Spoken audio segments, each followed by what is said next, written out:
Welcome to Sold as Seen. I'm Andy Cooper from RMS Motoring, and this is a podcast where a bunch of car forum members talk motors. And in this episode, among other things, the new M3 and its wondrous snout. So speaking of deviated Zeppelins, I guess I should introduce my fellow hosts, Craig Allen. Hello. Who you may know as Rocco on the forum, and Gary Riley. Hello. Who is none other than Gaz.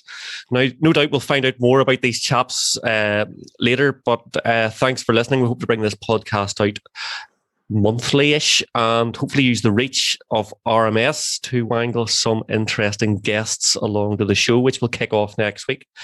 But anyway, first up is the new M3. It's so hard to talk about because no matter how good the car is, no matter how good the engine is, no matter how well it drives, no matter the fact that BMW have brought out 5 generations before this and they've always been well accepted, and they're kind of part and parcel of the whole car enthusiast community now. Everyone's had an M car at some point. No matter all that, you go back to the grille. That's what people talk about, and it's like meeting an old friend you haven't seen for yonks, and he's just done 6 months in jail, and you're trying not to talk about it, but it always gets brought up. You just can't get past it. Do you know? I was thinking about this, and what other car in recent times has been so divisive on styling choices? It is the Disco 5. So Land Rover Discovery 5 with the offset number plate. Have you ever seen that? You've been sitting behind one and going, why the fuck is that number plate not in the centre? They sell a kit to centre them now. Well, someone sells a kit to centre them. Evolve, maybe, over in London. Sell a kit to centre them. But I think you have to cut the boot lid. Madness. Now, you don't have to cut the bonnet to get rid of your large nostrils on your M3 or M4. But Craig, your thoughts? Same as Gary, hate the nostrils. What do you reckon? Yeah, I can't stand them. The good news is that horrible yellow colour is free, a non-metallic colour, so no one has paid extra money for that. This is the sort of diarrhea yellow looking version. Sao Paulo yellow. Right. Okay. After Sao Paulo had a flipping bad curry. Yeah, it's fucking brutal. But someone posted in another WhatsApp group a black one, and I looked at it and went, you know what? That's the best color to get because it eats the grills. Yeah. But that highlights the issue. It's a shame it has to be a totally dark car. Yeah, that feature. And you'd be reversing it into your driveway forevermore. Because when the E36 came out, it was quite a kind of a very plain looking car next to the E30, and there was a bit of flack about that. And then they brought out the E46, and suddenly it's had steroids and it's massive looking and it's got the power dome and the bonnet. Then they brought out E92, and it's, oh my god, they got rid of the 6-cylinder. They've gone to a V8. That's ruined it. Then came the F80, and it's a 4-door. It's no longer a 2-door. Blah blah blah. But this one here, just the car's now out. It's on sale, and people are still talking about the front end. They just can't seem to get past it. Are people still sore from them dropping the fact that you couldn't get a 2-door M3 and they changed it to M3 and M4? I don't think that the M3 buyers jailed with the M4. Don't know. I think there's a lot in the name. The name carries a lot with it, and it sounds like a very minor change to go from the M3 to M4 in terms of what's written down. But yeah, it has lost something perhaps. It's still into 75 grand now. Yeah, it's big money, isn't it? It's £75,000. It's not cheap. Headline figures in this thing. It's 500 brakes. So only the competition cars are coming to the UK. So we're all getting the 500 brake version with the carbon pack and stuff like that. Same as 55 twin turbo 3-litre engine. Yeah, 3 litres. Is it 3 litre? Same as the previous car with a wee bit more poke. All the current ones I think are rear wheel drive, and then there's a 4-wheel drive version coming later in the year. I saw one of these in the flesh, one of the first cars delivered to a Northern Ireland customer last week, and had a good look around it. And it was in that darker green colour that I have a picture of it here. I'll post it in the show notes. And see in the flesh, it's not as bad as it looks in the pictures. And I'm talking specifically about the snout. Isn't as I could see a time and place where we could possibly get used to it. When you're standing at the back of it? When you're standing at the back of it and you just parked it on the nearest wall. You know what? I've got the configurator open here, and I just clicked on that green, which is called Isle of Man green, by the way. It's a lovely really colour. Nice. It is. It's a lovely colour. So if you flick through them, there's Portimao blue, no. Red, God, no. Grey metallic, no. Looks like fuck all. Oxide grey, no. Tanzanite blue, Tanzanite Blue's not bad. It's pretty nice. So between it and the green one, really. Well, JKC and Coleraine have a red one. I didn't think it would look too bad, but I actually thought, the red didn't look too bad. If it's a strong colour like that, it's not a Larry colour, like red's quite normal and acceptable. The only problem is it highlights the snout completely. Yeah. It is. Look at the thing at the front. That's what you came here to see. There it is. Deal with it. I think maybe it's been unapologetic. When you look at the back, you're thinking, oh, this is going to be fantastic looking. Mm-hmm. And then you get that. It is beefy looking from the rear, no question that. Yeah, but again, anything else, maybe over time, it'll just become normalised. Like the Fiat Multipla was the longest car ever made, and people got used to it. It's still no one ever got used to the Fiat Multipla. Still horrible. I think it's still horrible, but it's still sold. If you look up Fugly in Wikipedia, there's a Multipla picture at the top somewhere there. Actually, I think there's a picture of a SsangYong Rexton, I believe. Or that other thing that had the upside down BMW lights in the back of it. Yeah, that was never a looker, was it? And in there with a Renault Avantime or something like that. But anyway, I like them. What? You would. From a man who had a Focus with triangles up the side of it. Yeah, absolutely. Well, I'm going to be kind and say that the new M3 for me it's a 4-pointer. As good as it can go. 4-pointer. Yeah, we'll stick with the Bavarians for a moment. The Legends of Munich, 30 years to last month. The E36 was released. Now the M3, I think, came a year later, but that's making me feel a bit old. Nostalgic. That is just unbelievable. That was first time. Well, I don't know much about the E36 compared to the E30. That's obviously a bigger and heavier car, but I know the M3 was the first right-hand drive M3, but it was the same body shell as the regular car. And I think we're all just saying that it missed something. The E30 had the wide arch, the flared arch look, and the E36 was much plainer. But Gary, you've had an E36 M3. They're a damn good car. Yeah, I've had a couple of them. I actually was probably about 17 or 18 if I first saw a Dakar yellow one on the road. I was actually driving behind it, and I just fell in love with it. Now, I know it wasn't, there was nothing mad about the car. As you say, they went for understate rather than overstate in terms of styling, but just looked beefy on the road, and I'd read quite a lot about it, and I knew how powerful it was and all that, and I just loved them. And I always sort of thought, I'd love to have one. And then it's about 18 years ago. I wasn't really looking for one. I was just sort of scouring Auto Trader, saw one for sale on Craigavon, started doing the old man maths, as you do, and then went and got it that evening. And that was drove it up. The Alpine White. Is it Alpine White? Is that the colour? Yeah, that was an Alpine White. It was the 3-litre non-Evo. And brought it up that night and just loved the car. It was 286 brake, which was a lot for me at the time because I'd only had really a Civic VTI before that, which was a lot less powerful. But then a few years later, I bought an Evo version as well, which is 321 brake. Yeah, awesome. You want to hear something controversial? Mm-hmm. No. I've never even sat in an M3. No way. In any M3? Any generation. You must have. What are you doing on this program? Never even sat in one. Never mind driven, never mind owned. Never sat in one. Now's your chance because there's loads of them sitting in BMW garages waiting for buyers. I would look at the fucking thing. I could see those nostrils would suit you. I will not be popping my M3 cherry with that bloody thing. No. We will if this thing goes anywhere, we will get the podcast on the road.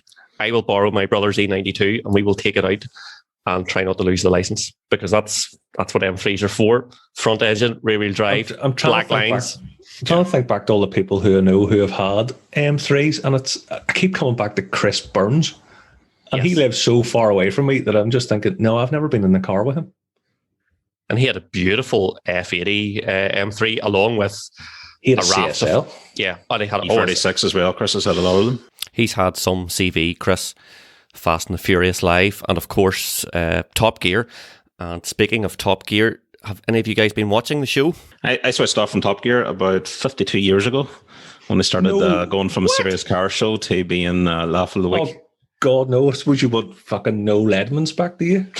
I wouldn't take it that far. No, no, it's absolutely brilliant. This series has got me hooked. This series has got me hooked again. The unfortunate thing is, it finishes up next week. That's 4 episodes, and I keep hearing good things. I do mean to watch it. It's just, I think I switched off when the original Free Guys kind of started taking it down a ludicrous route. And then ever since then, there's so much material on YouTube, there's so much content everywhere else. I kind of spend my time looking at it. That's a very good point. It's entertainment. It's not a car show. Yeah. It's not car wow or those types of things. You have to go in thinking, right, I'm going to get a bit of information on a car I'll never be able to afford, and 3 guys pissing about. But the new series has been absolutely fantastic.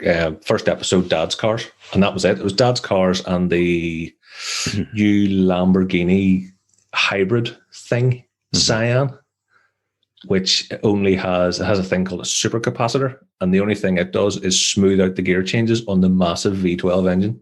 It does nothing else. It's not a flux capacitor. No, and it's not. It's probably not going to get you free tax at the end of the day. And we'll get you in 1955. It was a monster. I was a big fan of it. Huge fan of it. Well, I'll make a deal. If you go for a test drive in an M3, I'll watch the whole series. I don't think BMW would let me in the doors. Never mind an M3. Do you know what? I think that's we'll make some notes as an incredible idea for a feature where we just start going test driving in like local dealerships, and we'll record it all for the podcast.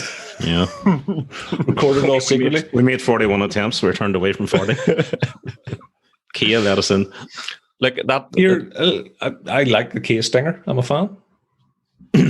I'd have a Kia Stinger tomorrow. I have nothing against Kia. We had a Kia Sportage for 2 years quite recently. It was my wife's car. And it was a great car, no issues. Yeah. Excuse me. It was a GT line, so no issues whatsoever. Really reliable, nice to drive, well equipped, lots of options. And I couldn't fault them. I think there's a bit of badge snobbery around them. They always make a nice looking car. A friend of mine had the original Sportage with a 1.7 diesel engine in it and pulled out to overtake a lorry once and nearly killed him and his entire family because it didn't go anywhere. It had no movement in it at all. Just didn't go. That was the CRDIs. They were a little bit underpowered there, they ones. Yeah, well, he immediately, I think he had it out on a weekend test drive because he was for buying it and just brought it back and went, no, this is absolute garbage. That reminds me, years ago, my first car was a Corsa. My friend had one too, and we used to joke that they were called scenic cars because you'd pull out to overtake someone, couldn't go anywhere, just have a look around, pull back in. That's fantastic.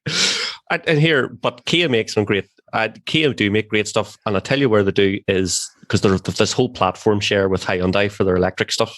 I think they have their sights obviously on the mass market, and I think that it's not Tesla money either. No, exactly. So it's 10 grand cheaper than your cheapest Model 3 or whatever. So I think, and they're genuinely a good car with really good range. I think that they will absolutely fly off the shelves. And as you say, Gary, that they make good cars now. In fact, they probably make better quality cars than they probably get challenge the Germans for quality, and certainly for what is the 7-year warranty. How can you compete with that?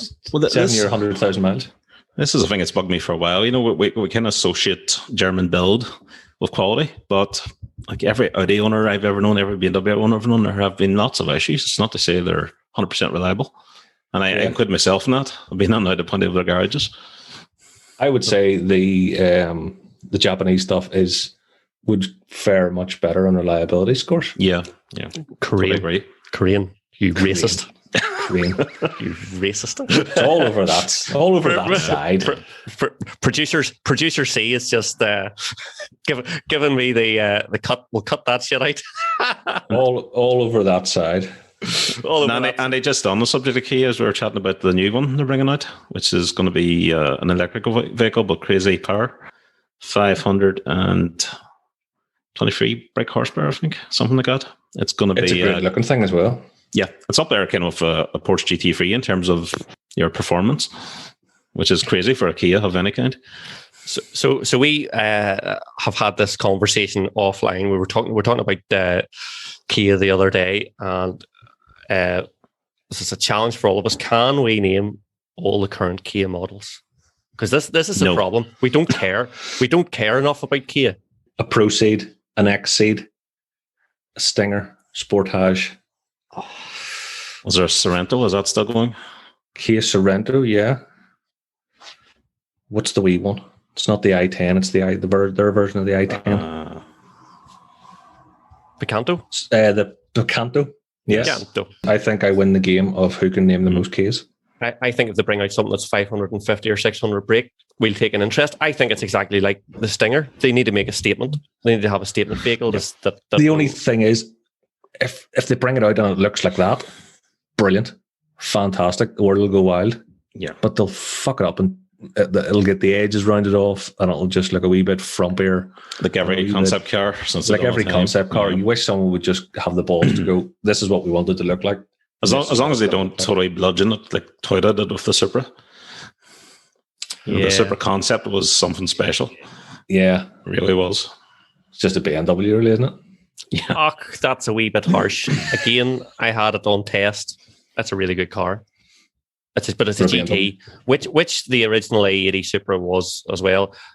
Also, which we will get to it some other day, because we'll have to talk about the absolute litany of vehicles that Gary has had. One of which he has had an A80 twin turbo manual Supra. You bastard! But and I bet you're thinking I should never have sold that. The bastard forever selling it, yeah, amongst many other things. Let's get back to Top Gear for 2 minutes, because I'll get off my soapbox in a minute. But I think they've changed the format of the show. They've had to change the format of the show because of COVID, and then there's actually genuine chemistry, and I think that's the two things. They've made it slightly less lavish and a bit more approachable. Just made it a bit more enjoyable and a bit less forced. And I think that's why, the first episode was on cars your dad drove, and it was like a Mark III Cortina, Mark 1 Escort, or Mark 1 Fiesta. And a 70s 323i. And they had a Scottish road trip. They did the off-roaders to have Freddie Flintoff, who's clearly a madman. And man can steer. He is starting to show a bit of talent, doesn't he? Man can steer, but half the time you wonder, is it Freddie Flintoff driving, or is it someone like Chris Burns driving? Yeah. Someone like that has been... Well, this was the old Clarkson effect, wasn't it? There used to be shots of Clarkson hammering down the straight with cameras zoomed in close to his face, and then had to do a wide shot on the corners as he drifts around, and there's a guy with long blonde hair sitting in the driver's seat. The thing that probably blew me away most was I was frigging about on Sunday night, not really paying attention, and then I looked around and suddenly they were getting towed behind their cars. So I was thinking, right, that's a stuntman and they're driving the cars. And then it kicked back and the Stig was driving the cars. Like, what is going on here? And then I realized it was the presenters who are being towed behind the cars wearing these metal boots.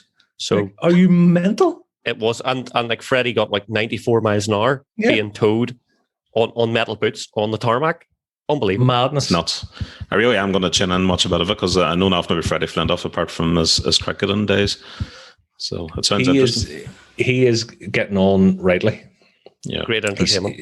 And him and Paddy genuinely take the piss out of each other, which is really good, because they obviously know each other, being sort of Lancashire Bolton boys. Speaking of cars your dads drove, what about the Ford doing away with the trusty old Mondeo after 20 odd years? I think they come out.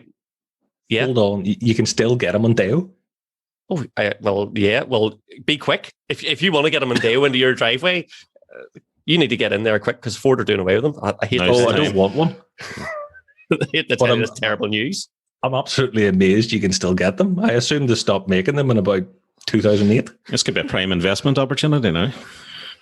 I always wanted an ST220 in blue, but I didn't want one in 2021, let me tell you. No, I don't think anyone wants them. I don't think anyone wanted them in 2008. Never mind 2021.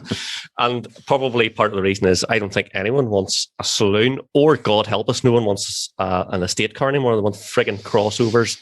I don't know if I totally agree. There's still plenty of saloons out there. You still got all your Audi saloons, the A3, the A4, the A6, the BMW ones. Plenty of others. The trusty old Insignia, no doubt, will soldier on for another while. So, oh God, those bloody things. It'll be interesting to see, but is this just a decision that are Ford going down a certain route, or is it a whole global market problem? Well, I think Ford only do SUVs and crossovers, so I don't even know what they ruined the Puma. I like the new Puma actually, but it is SUV style. Yeah, compared to the old one, it's a bucket of shit though. Terrible looking. Racing Puma, wanted one of them as well. But you can't compare what a Puma is now. I'm sure they've done the same with the Mach-E and the. Have you seen this with the Mustang? So this Mustang Mach-E, which is like an SUV electric thing, but it's just like It's what the market wants. You mentioned Audi there, Gary. Good point. You can get all the A cars, but the Audi have a huge Q range now. They have a Q1, 2. Well, do they have a Q1? But they have a 2, 3, a 5, a 7, an 8. Do they have an 8? You can get an SQ2 now. Yeah, so I don't know. Yeah, there's an SQ2, an SQ5, an SQ7 as well. So yeah, they're catering for everything. But that's the way all car manufacturers have gone now: diversification and kind of bleed as many models as they can in the marketplace. What do you call that hideous 2 series? All the GT shit that BM do. Oh my Christ! Have you seen a 5 series? Yeah. A 5 series GT. They do the Audi do a Q5 Sportback. No, that's right. Yeah. And a Q3 Sportback, which is a slanty roof Q3 and a slanty roof Q5. And then what's the Q8? The Q8 is essentially a slanty Q7. Right, enough about boring Audis. Did you see that Mitsubishi are selling off their heritage fleet? So they've pulled out of the UK, and there's some classics for sale. There's 10,000 mile Tommy Mackinnon. There's Starions, Shoguns, Lancers from the 70s. All these iconic and historic cars. Operation Venetic. Did you see that? Oh, this is the thing where this is why I posted this in the forum. This was like the only car show during the lockdown, wasn't it? That's the one. So this is where the cops raided. Was it some guy in Uri? They raided his place and like had 55 cars lifted. He had things that he shouldn't have had, or didn't have receipts, possibly.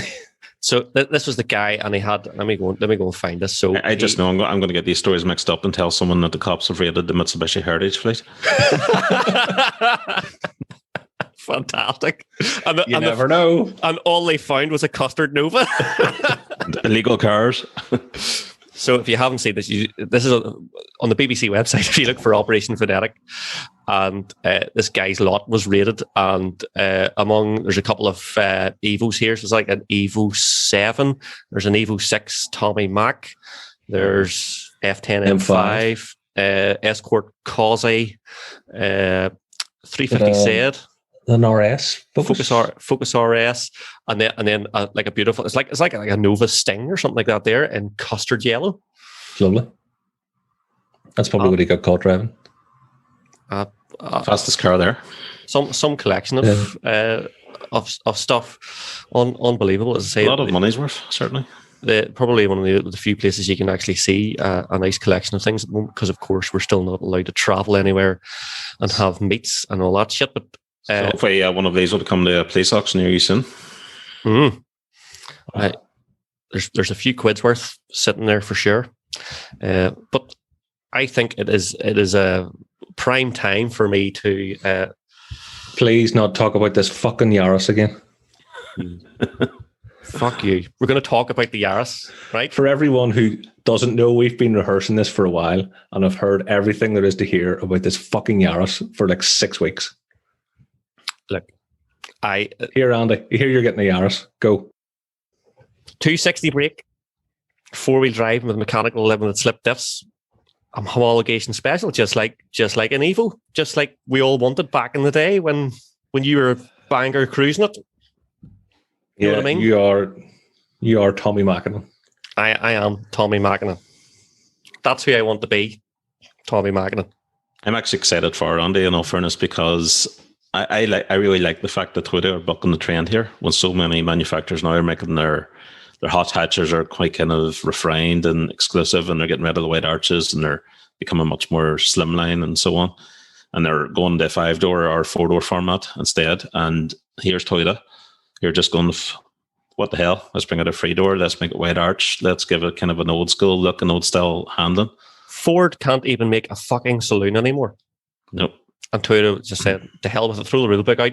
Everyone wants hybrids. And Toyota were flipping victim to this as much as anything else. You can get a totally boring Corolla hybrid and all the rest. So they've just thrown the rule book out and said, frig it, we'll just make something that is just truly awesome.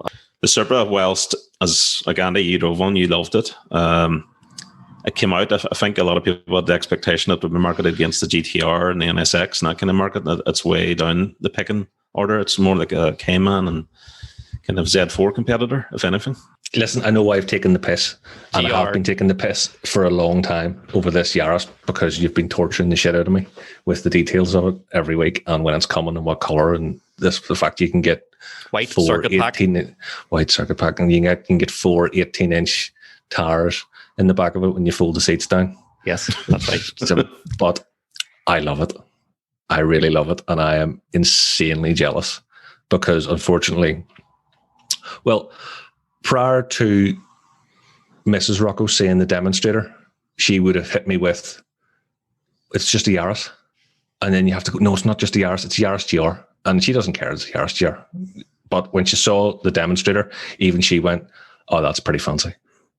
And that is high praise. Even my wife likes it.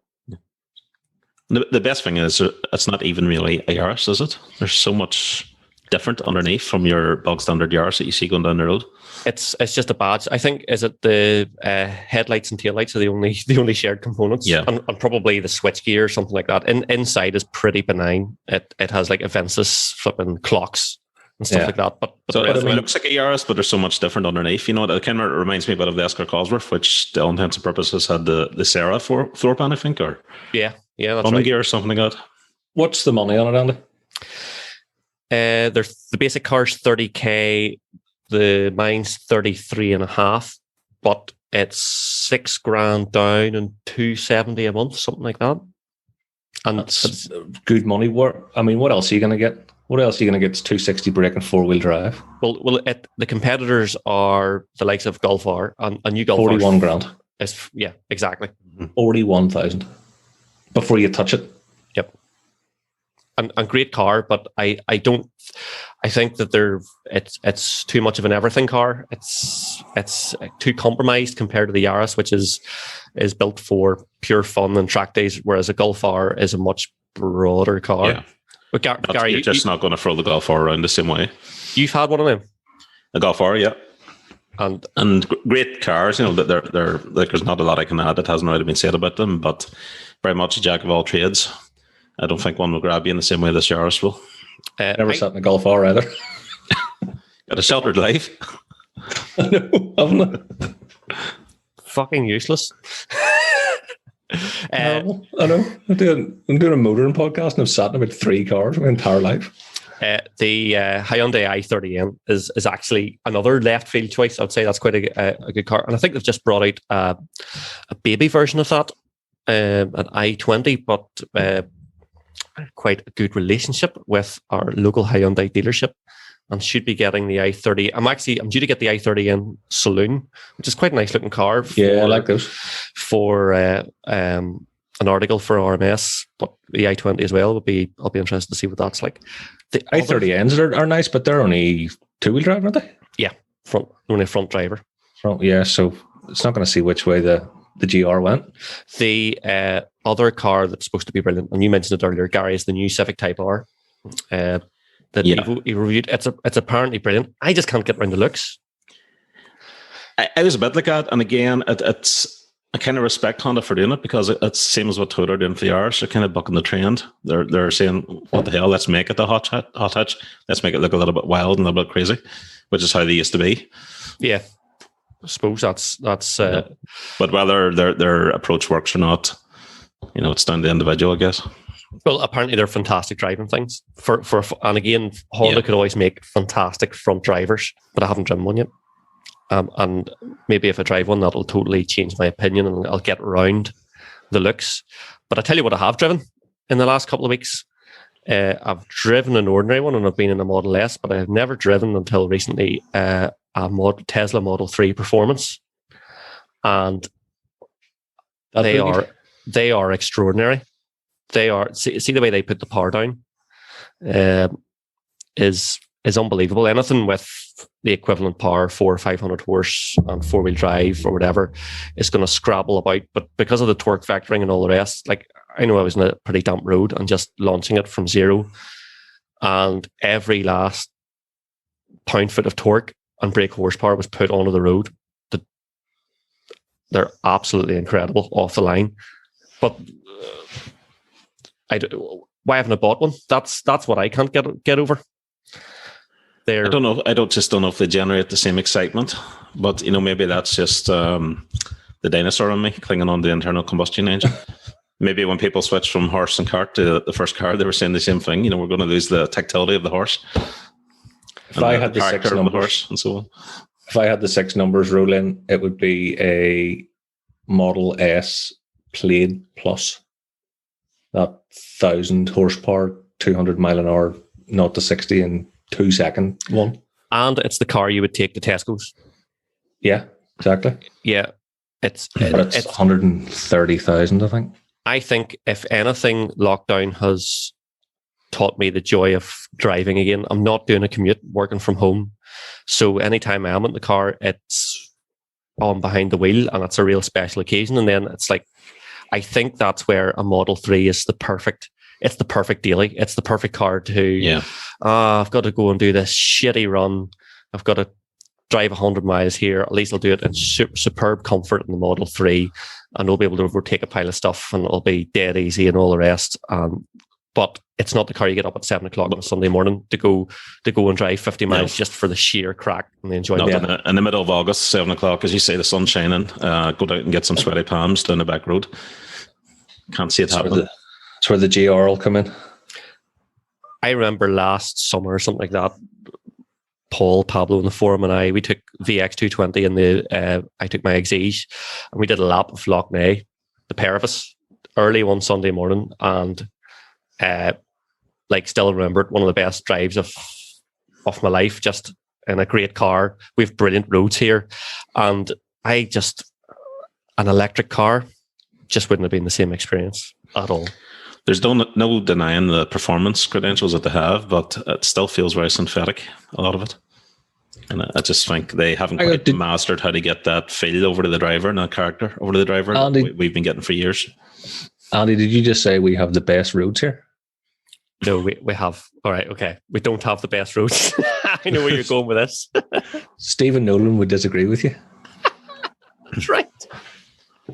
We have some of the most potholed roads in Northern Ireland. The report has been released on. And I'm pretty sure I drive down a lot of them. Did he wrecked a couple of wheels or something? Yeah, I think so, but... Well, some would say he's got plenty of spare wheels carried around with him, so... Spare tires, anyway. Nothing to worry about. Well, speaking of bumpy roads, I think we'll pull this podcast into the nearest Apple Green for a coffee. Next time we hope to have a special guest. He's an RMS member, petrol head, and a 3-piece suit enthusiast. That is, of course, the one and only Chris Suter. And look, there's a lot more we want to do with this show, so hit us with your comments on the podcast section on rmsmotoring.com, or email us your suggestions to pod, that's POD, at rmsmotoring.com, or get us on the socials at rmsmotoring. I don't know if we've deserved this, but if you haven't done it already, please hit that subscribe button. We promise it will be better next time. Thanks for joining us, and remember, there's no warranty. This was sold as seen.